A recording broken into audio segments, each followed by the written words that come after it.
మానవుడి జీవిత యాత్రలో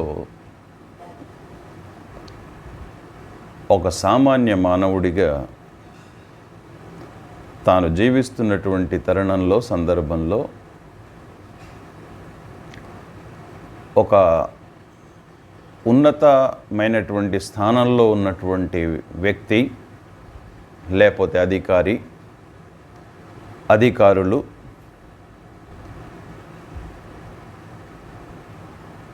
తన మీద విశ్వాసాన్ని ఉంచి ఈయన ఈ ఆఫీస్లో లేదా ఈ క్షేత్రంలో మన పనిని నమ్మకంగా చేయగలుగుతాడు అనేటటువంటి అభిప్రాయాన్ని వెలిబుచ్చినప్పుడు ఆ అభిప్రాయం ఎవరైతే చేయగలుగుతారో వాళ్ళు విన్నప్పుడు అమితానందం కలుగుతుంది. బికాజ్ ఒక ఉన్నతమైనటువంటి స్థానంలో ఉన్న వ్యక్తి నన్ను నమ్మాడు అని. ఆ క్రమంలో విశ్వాసులంగా దేవుడి శిష్యులంగా మన ఆధ్యాత్మిక జీవిత యాత్రను మనం కొనసాగిస్తున్నటువంటి తరుణంలో ఆ దేవాది దేవుడే మన ద్వారా ఈ పని జరుగుతుంది అని మనల్ని ఎన్నుకోదలిచినప్పుడు ఎంత ఆనందభరితలం అవుతాం, ఎంత ఆనందాన్ని మనం పొందుతామో మాటల్లో కూడా చెప్పలేము. సృష్టికర్త, సమస్త సృష్టికి కారణభూతుడైనటువంటి దేవాది దేవుడు మనల్ని ఒక పాత్రగా వాడుకోవడానికి ఇష్టపడుతున్నాడు అనేటటువంటి సత్యం మన చెవులకి వినిపించినప్పుడు మహదానందం. భక్తులు దేవుడి చేత ఎన్నుకోబడ్డటువంటి వాళ్ళు దైవ గ్రంథంలో మనకు అనేక మంది తారసపడతారు, అనేక మంది కనిపిస్తారు. దేవుడి ప్రణాళిక వారి పట్ల, వారి ప్రతిస్పందన చాలాసార్లు ఆశ్చర్యాన్ని కలుగజేస్తుంది. కొత్త నిబంధనలో ఒకవేళ మనం ఎవరి గురించైనా ఎక్కువగా మాట్లాడుకోవాల్సి వస్తుంది అంటే సౌలు లేదా పౌలు గురించి, వారి జీవిత యాత్రను గురించి మాట్లాడుకోవాల్సి వచ్చినప్పుడు వారి జీవితంలో జరిగినటువంటి సంఘటనలు ఒకవైపు ఆశ్చర్యాన్ని కలుగజేస్తూ రెండో వైపు బోధను చేస్తాయి. వేర్ వి ఆర్, మనం ఎక్కడున్నాం? సౌలుతో పౌలుతో పోల్చుకుంటున్నప్పుడు వేర్ వి ఆర్, మనం ఎక్కడున్నాం అనే విషయాలు బహిర్గతం అవుతాయి. లేఖన భాగాల్లో అపోస్తుల కార్యాలు 9వ అధ్యాయము 15వ వచనంలో ఒక చక్కటి సీక్వెన్స్తో కూడినటువంటి లేఖన భాగం మనకు అందుబాటులో ఉంది. ప్రభువారు ఉంచారు మన మేలు కోసం. Acts chapter number 9 verse number 15.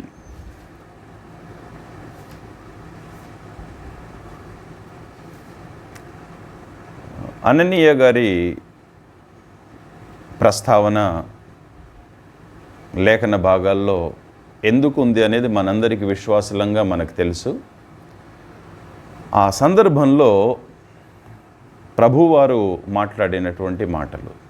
అందుకు ప్రభువు, నీవు వెళ్ళుము,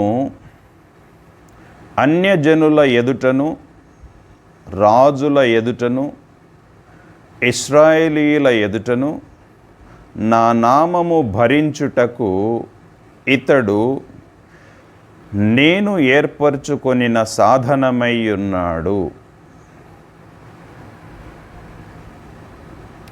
ఆ ఫుట్ నోట్లో మనం చూస్తే కింద నంబర్ 2 ఉంది.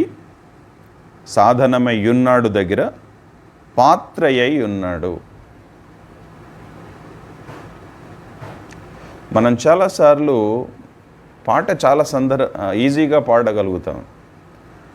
సారే పైనున్న మంటినయ్యా సరి అయిన పాత్రంజేయుమయ్యా అంటే ఒక సరి అయిన పాత్రను నన్ను చేసి నన్ను వాడుకో అని పాట రూపంలో అనడం చాలా ఈజీ. కానీ జీవిత యాత్రలో సమర్పణ దగ్గరికి వచ్చేసరికి మనము మన పిల్లల సమర్పణ పెద్ద ప్రశ్నార్థకంగానే మనకు మిగిలిపోతుంది. ఆ ప్రశ్నలు కొందరి జీవితాల్లో అలాగే ఉండిపోతాయి. అందుకే ఇలాంటి వాక్య భాగాలు చదువుతున్నప్పుడు ఎన్ని సంవత్సరాలు గడిచాయి కదా, దేవుడి పాత్రగా నేను ఎక్కడైనా వాడబడ్డానా, ఎవరి ఎదుట నేను నిల్చున్నాను, ఎవరి ఎదుట నిల్చుండి నేను ప్రభువు గురించి చెప్పాను అనే బేరీజు వేసుకోవడం చాలా ప్రాముఖ్యం. అందుకే వాక్యం లేఖన భాగాల్లో ఉన్నది ఎవరో చెప్తున్నారు, ఎవరో రికార్డ్ చేసి చెప్తున్నారు, వాళ్ళ పరిచర్య అది అనేటటువంటిది కాదు. ఆ పరిచర్యకు వాళ్ళు వచ్చారు, బోధించడానికి వచ్చారు, ఇది వాస్తవమే, దాన్ని ఎవరూ తృణీకరించరు. ఆ బోధించాలి అనే పిలుపుకి వాళ్ళు లోబడ్డారు కాబట్టి బోధిస్తున్నారు. అయితే బోధించేటటువంటి వారు బోధిస్తున్నటువంటి విషయాలలో ఉన్నటువంటి వాస్తవాన్ని వినేటటువంటి వాళ్ళు దాన్ని జీర్ణం చేసుకోగలిగితే ఆ బోధకి అర్థం ఉంటుంది, వారి జీవితాలు కూడా అర్థవంతంగా మారుతాయి. అందుకే once again I'll repeat 9:15 acts అపోస్తుల కార్యాలు 9:15 నీవు వెళ్ళుము అన్యజనుల ఎదుటను. అంటే there is a specific reason, ఒక కారణం ఉంది. ఒక పాత్రను దేవుడు వాడుకోవడానికి ఆ పాత్ర అన్ని పాత్రలు అన్ని చోట్ల వాడబడవు కదా. మనం గ్లాస్లో అన్నం వండుకోం కదండి. అన్నం వండడానికి ఒక పాత్ర ఉంటుంది, దాని పాత్ర అది పోషిస్తుంది, గ్లాస్ పాత్ర తాను అది పోషిస్తుంది, ఒక గరిటె పాత్ర తాను పోషిస్తుంది. అదే రీతిలో ఇక్కడ పౌలు గారి గురించి ప్రభు మాట్లాడుతున్నటువంటి మాట, this is specifically related to Paul. అయితే ఇక్కడ ఈ వాక్య భాగం చదువుతున్నప్పుడు నేనేం అర్థం చేసుకోవాలి అంటే, నన్ను దేవుడు ఎక్కడ నిలబెట్టడానికి సృష్టించాడు. This the essence. ఇది మిస్ అవుతే ఈ వాక్య భాగాన్ని చదువుకున్నా ధ్యానం చేసినా అర్థం ఉండదు. అది మన జీవితానికి అప్లై కాలే కదా. అందుకే చాలా స్పష్టంగా అన్యజనుల ఎదుటను, రాజుల ఎదుటను, ఇశ్రాయేలీల ఎదుటను నా నామము భరించుటకు ఇతడు నేను ఏర్పరచుకొనిన సాధనమై ఉన్నాడు. సింపుల్గా, కొంచెం నెమ్మదిగా, దేవుడు మన గురించి ఏదైనా చెప్పగలడా?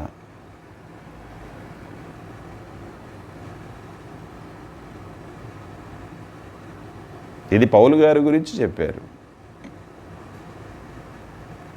విశ్లేషణాత్మకమైనటువంటి స్టడీ,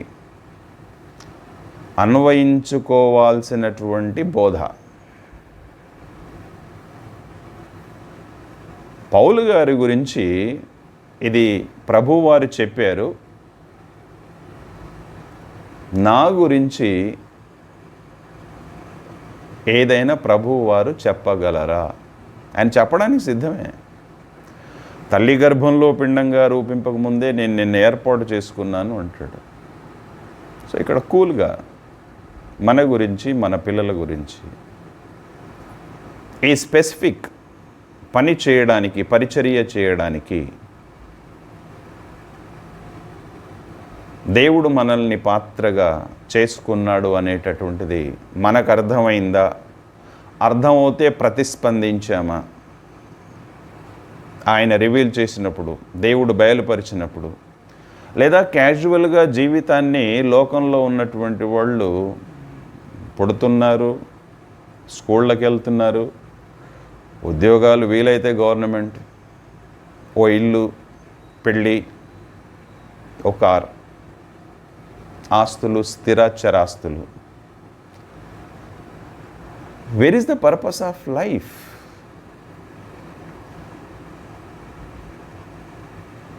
జీవితానికి ఒక ఉద్దేశం ఏది? అందుకే ఈ వాక్యాన్ని మనం చదువుకున్నాం. స్పెసిఫిక్ రీజన్స్ చెప్పాడు ప్రభువారు.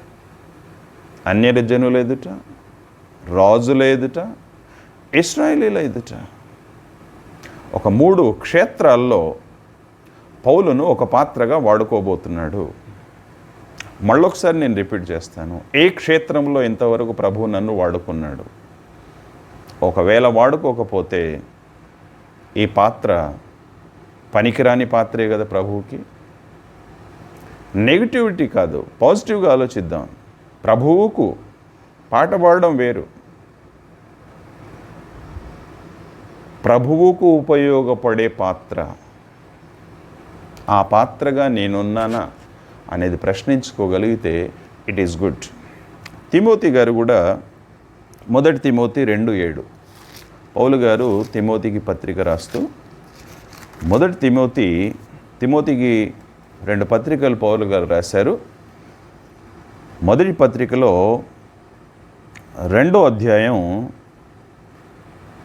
7వ వచనం.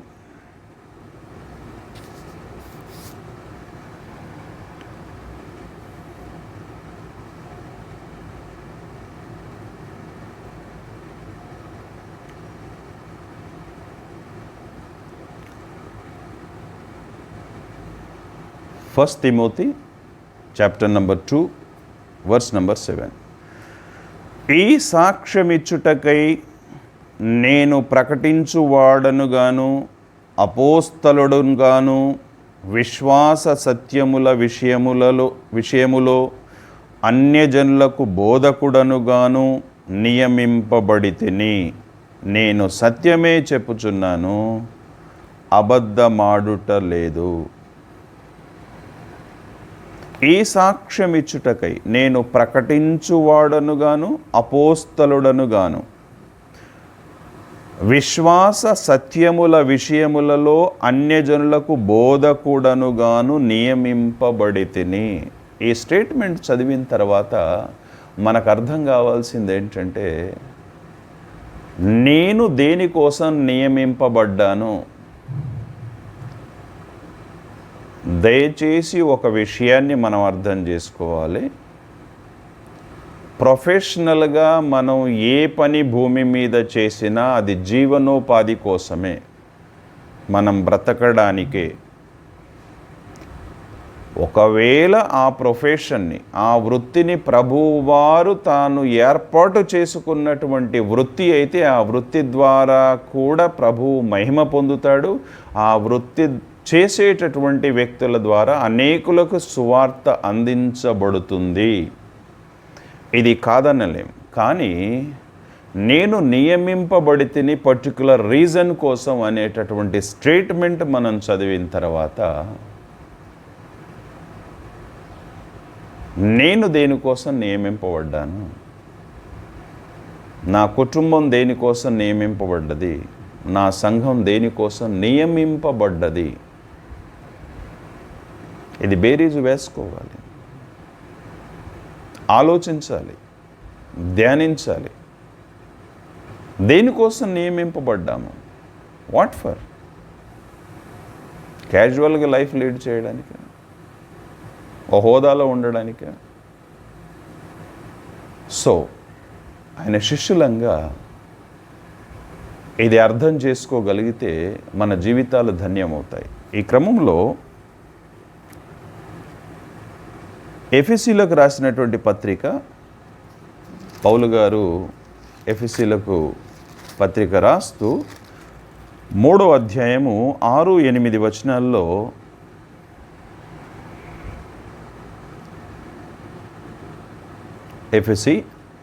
Ephesians 3rd chapter 6, 7 and 8 verses.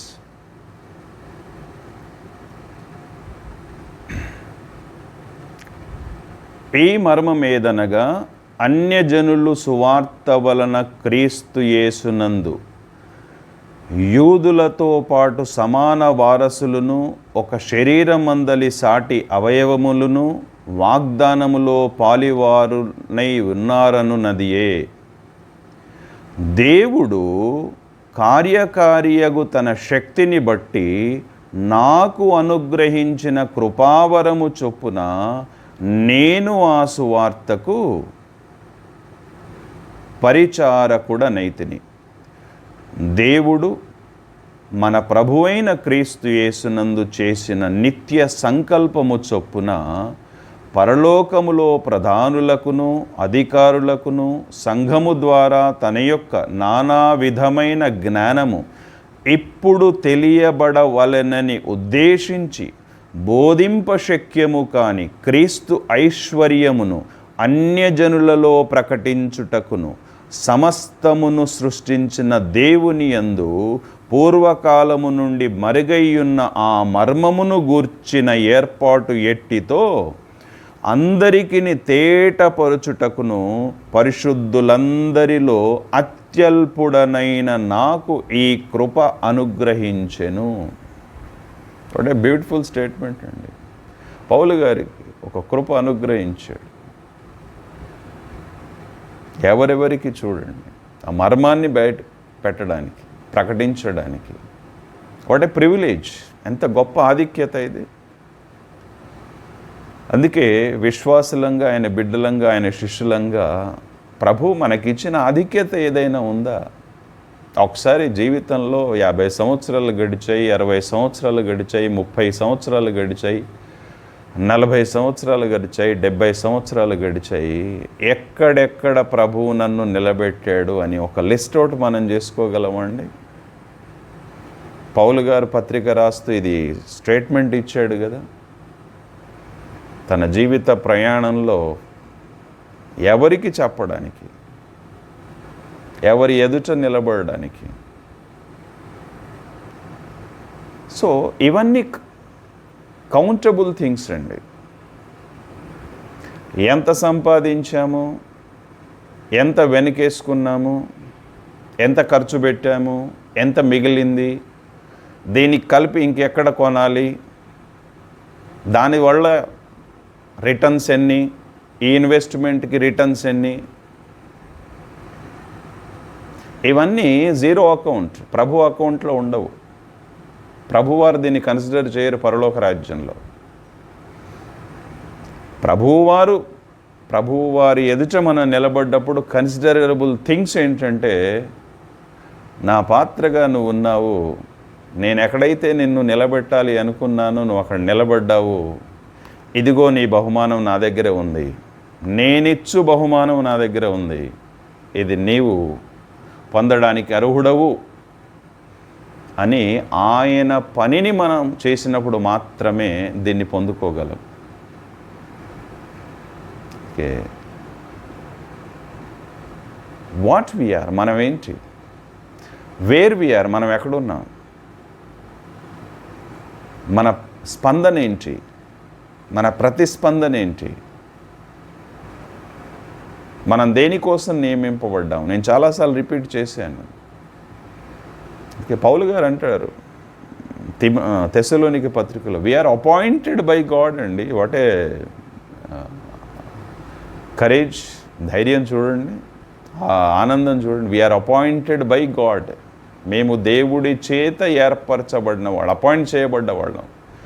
మనకు government of India appointment letter ఇచ్చింది అనుకోండి, ఎంత సంతోషం ఉంటుంది. సెంట్రల్ గవర్నమెంట్లో ఉద్యోగం అంటాం. సో పౌలు అన్నాడు, we are appointed by God. Which God?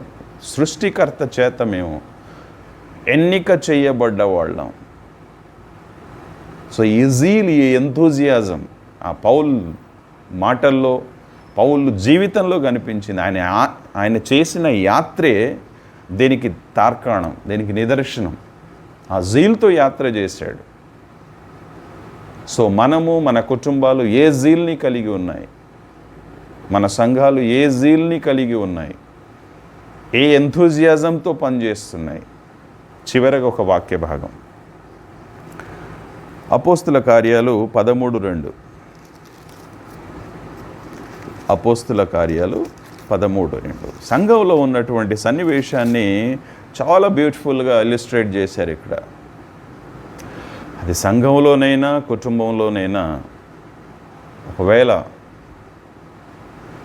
ఈ సన్నివేశాలు చోటు చేసుకుంటే, ఈ సన్నివేశాన్ని లిఖించినటువంటి దేవుడు మన వ్యక్తిగత జీవితాల్లో, కుటుంబ జీవితాల్లో, సంఘ జీవితాల్లో జరిగినటువంటి ఇలాంటి, యాజ్ ఇట్ ఈజ్ అని నేను చెప్పను, ఇలాంటి సంఘటనలు ప్రభువారు తన గ్రంథంలో నోట్ చేసుకుంటారు. అవి లిఖించబడతాయి, ఒకనాడు రివీల్ చేయబడతాయి. So acts chapter number 13 verses 1-4. అపోస్తుల కార్యాలు 13వ అధ్యాయము 1-4 అంతియొకయలోనున్న సంఘములో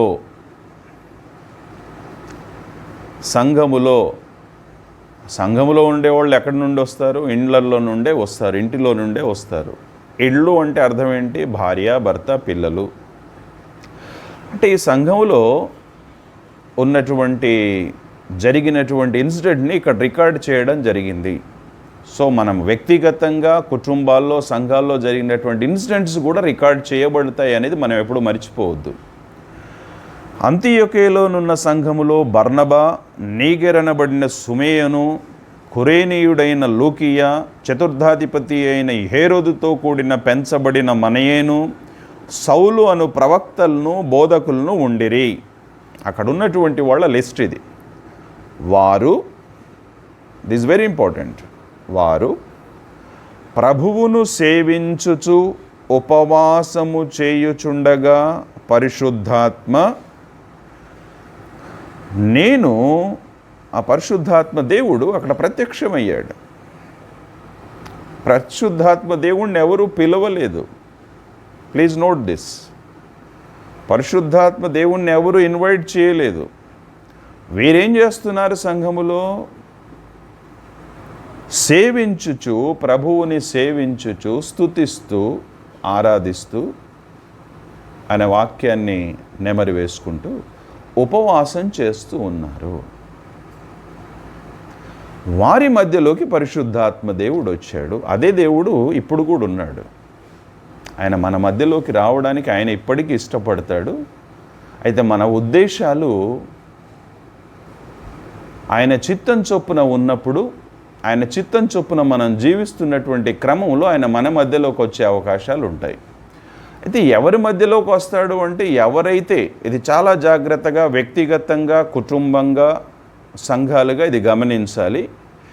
ఏ వ్యక్తి అయితే, ఏ విశ్వాసి అయితే, ఏ శిష్యుడైతే, ఏ కుటుంబం అయితే, ఏ విశ్వాస కుటుంబం అయితే, ఏ సంఘం అయితే దేవుడి చిత్తాన్ని చేయడానికి సంపూర్ణంగా సమర్పించుకొని, ఇది చేస్తామా లేదా ప్రభువుకి తెలుసు మన హృదయాల్లో ఏముందో, సమర్పించుకొని వాళ్ళు జీవితం కొనసాగిస్తున్నప్పుడు ఈరోజు కూడా పరిశుద్ధాత్మ దేవుడు తనను తాను బయలుపరుచుకొని తన ఉద్దేశాలని మనకు తెలియజేయడానికి సిద్ధమే. ఒకవేళ ఆ ఉద్దేశాలు తెలియపరచబడట్లేదు అంటే the fault is with us. ఆ తప్పు మన దగ్గర ఉంది, దేవుడి దగ్గర లేదు.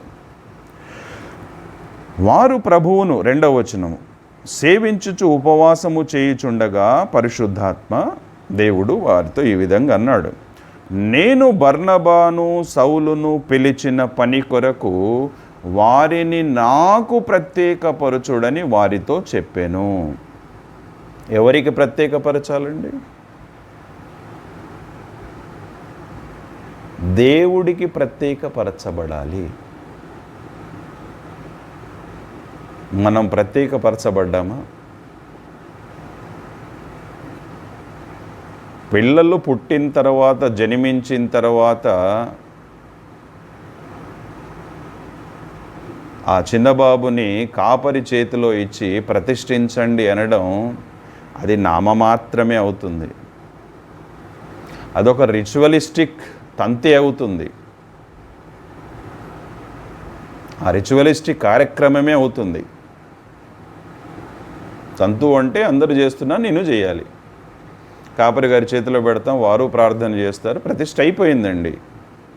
ఇక ఆ పిల్లల్ని మన జీవితం చొప్పున, మన ఆలోచన చొప్పున, మన ప్రణాళికల చొప్పున, మనం ఏ క్షేత్రంలో పుట్టామో ఆ క్షేత్రంలోనే ఉంచి పెంచడానికి, మనం అనుకున్నటువంటి లక్ష్యాలు, మనం ఏర్పాటు చేసుకున్న లక్ష్యాల్లోనే పిల్లలు ఎదగడానికి చాలా ప్రయాసపడతాం, ఫెయిల్ అవుతాం, కన్నీరు గారుస్తాం. అంతా అయిపోయిన తర్వాత ప్రభువు దగ్గరికి వస్తాం. So this will be routine. ఇక్కడ అది కాదు. ప్రభు వారు అన్నారు, వారిని నాకు ప్రత్యేకపరచండి. మనం దేవుడికి ప్రత్యేకపరచబడ్డామా? వ్యక్తిగతంగా, కుటుంబాలుగా, సంఘాలుగా? అంతటా వారు ఉపవాసం ఉండి ప్రార్థన చేసి వారి మీద చేతులుంచి వారిని పంపిరి. ప్రభు మాట్లాడాడు కదా, దేవుడు మాట్లాడాడు కదా, నాకు ప్రత్యేకపరచండి అని.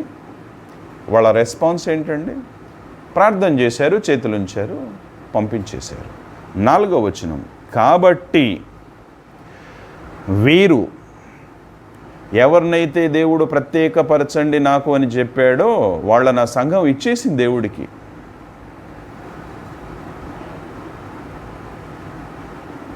వీరు పరిశుద్ధాత్మ చేత పంపబడిన వారై. ఎవరి చేత పంపబడ్డారండి? ఇక్కడ ఒక ప్రశ్న.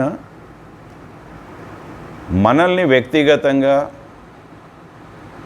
కుటుంబాలుగా, సంఘాలుగా పరిశుద్ధాత్మ దేవుడు ఎక్కడికైనా పంపించాడా? Is there any record with us? That will be revealed one day. ఏదైనా రికార్డ్ అది మన వ్యక్తిగతంగా, కుటుంబాలుగా, సంఘాల్లో ఉంటే అది దేవుడి చేత ఒక రోజు ప్రత్యక్షపరచబడుతుంది. ఇది రికార్డ్ చేయబడ్డట్టు మన వ్యక్తిగత, కుటుంబ, సంఘ జీవితాల్లో ఉన్నటువంటి దేవుడి ప్రమేయం కూడా రివీల్ చేయబడుతుంది. Is there any such record? అలాంటి రికార్డ్ ఏదైనా ఉందా? అలాంటిది ప్రభువారు మన గురించి, మన కుటుంబం గురించి, మన సంఘం గురించి ఏదైనా చెప్పగలరా ఆ తీర్పు రోజు? వీరు పరిశుద్ధాత్మ చేత పంపబడిన వారై సెలూకయకు వచ్చి అక్కడి నుండి ఓడ ఎక్కి కుప్రకు వెళ్ళిరి. నంబర్ 1, పరిశుద్ధాత్మ చేత పంపబడ్డారు, ప్రత్యేకపరచబడ్డారు. అక్కడి నుండి కుప్రకు వెళ్ళిరు, ఓ ప్రదేశానికి వెళ్ళారు. ఈరోజు my humble request to you all, మీ అందరికీ నా సవినయ విన్నపము, ఇదే దేవుణ్ణి కదా మనం ఆరాధించేది. నిన్న నేడు నిరంతరం ఏకరీతిగా ఉన్న దేవుడు కదా.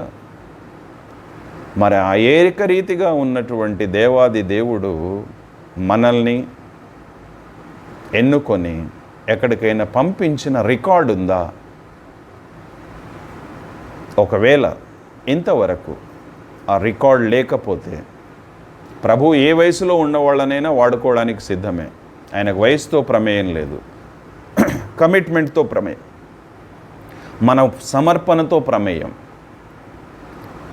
లెటస్ మనమందరం ఒకవేళ ఆ కమిట్మెంట్ లేకపోతే, ఆ సమర్పణ లేకపోతే, ఈ సమయంలో ఈ వాక్యాన్ని విన్న మనం కొంత పశ్చాత్తాపంతో, కొంత బాధతోనే, అయ్యో నేను పాటలు పాడే సంఘంలో సారేపైనున్న మంటినయ్యా సరి అయిన పాత్రను చేయమే, ఎందుకు ఆ పాత్రను వాడుకోమని పాటకే పరిమితం అయ్యాం, సంఘం నుండి బయటకు వచ్చేసాం.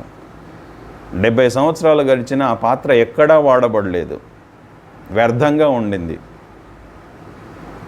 ఒకవేళ ఈ సందర్భంలో ఈ వాక్యాన్ని వింటున్నప్పుడు ఆ పరిశుద్ధాత్మ దేవుడే మనల్ని ప్రేరేపిస్తే కళ్ళు మూసుకొని 2 నిమిషాలని కాదు, కళ్ళు మూసుకొని ఆ సమర్పణ మనం మళ్ళీ తిరిగి చేసుకోగలిగితే that will be recorded in God's book.